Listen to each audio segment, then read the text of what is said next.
Welcome to the channel. My name is Alex, and we have a few things to talk about today regarding the first episode of Loki, and we're gonna do it for the lore. Since coming back from the intro, I got some friends who've joined us on the chair. They're very important. They're all members of the For the Lore team. A live studio audience, if you will. The first episode of Loki, For the Lore, gives it a premium rating. Everyone has been talking about this first episode of Loki as far as it is important for the timeline, right? The sacred timeline, all these things that were supposed to happen and not supposed to happen, and there's been a lot of debate. So I'm here to just weigh in, give my few thoughts, my idea. Just been running around in my head. It's been bothering me. Here's my thing. When Loki's up, standing trial, and the judge says, yeah, the Avengers were supposed to do the time heist. They were supposed to time travel. What wasn't supposed to happen is you taking the Tesseract. If this is the truth, and Loki is not supposed to take the Tesseract, then that means that, what, the Avengers were supposed to get the Tesseract there? They were supposed to be successful? If that's the case, are Tony and Steve not supposed to go to Camp Lehigh in the 70s? Because that scene is really important for that movie and for their characters and the decisions they make later on, right? Because Steve sees Peggy at Camp Lehigh. He sees her there, and he has this whole moment of, oh man, she's right there in front of me. Why am I not with her? And I think that is important to his ultimate decision later on to do that.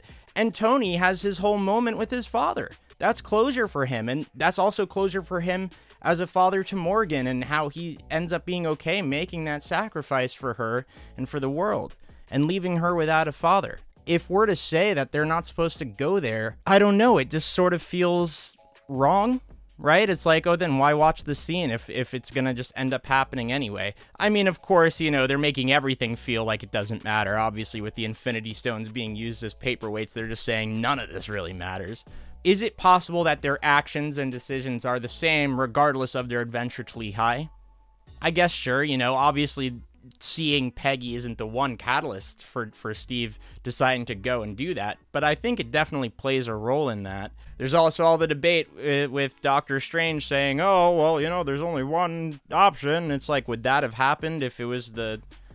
you know, if he hadn't gone? I don't know. This is where it gets all complicated. And then the other possibility is, if, say, Loki didn't escape, is something else preventing them from getting the Tesseract? I have seen some people say, well, oh yeah, the 2012 Avengers would have just taken the Tesseract and they would have had it on. I'm like, they still would have fought for it, though. They wouldn't have been like, oh man, we have to go somewhere else now. And they're like, no, the Tesseract is there. They're gonna keep trying to go and get it, even if it means messing with the other Avengers. They're messing with the timeline as it is. They're gonna continue to try to get that Tesseract. Here's what I think, right? With all of this said, it shouldn't make sense. I think the TVA are a bunch of liars.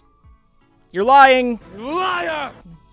You're wrong. I think what they're doing is very true to an extent. Obviously, they have a very powerful time power. It just doesn't make sense to me that Loki wasn't supposed to do that. Like, how was it supposed to happen otherwise? If the only thing different is him bending down to pick up the Tesseract, like, of course he's gonna do that. There's no way he doesn't do that every time. And also, how did all the other Loki variants appear as it is? I think Loki is always supposed to go to the TVA, at least that version of Loki, because that time travel is always supposed to happen, so Loki always goes. I don't know. Obviously, there's been a lot of debate about it, but I think the TVA isn't giving us all the correct information. I think that specific piece of information, that Loki was never supposed to pick up the Tesseract, I think that's some bullshit. I guess this is the conference room. Yes, this was a brief meeting in the conference room. Yeah, this was just a brief, like, hey, can I pull you aside? Yeah, I just want to discuss, you know, hear your thoughts out on this. Maybe just like, you know, we'll work on this project for later. But let's see what happens, because I think I'm right. That's just me. Please like this video and subscribe to show us your support, and comment if you think I'm correct, or if you have a different opinion, and if you think something else is gonna happen. Yeah, so I just wanted to pull you aside for this little brief meeting in the conference room, and, you know, because we do it all here for the lore. Oh boy, I'm sure I have some sort of blooper in there. I mean, you know, there's gotta be something. If not, you're just gonna hear me going, oh, I'm sure we have some sort of blooper in there.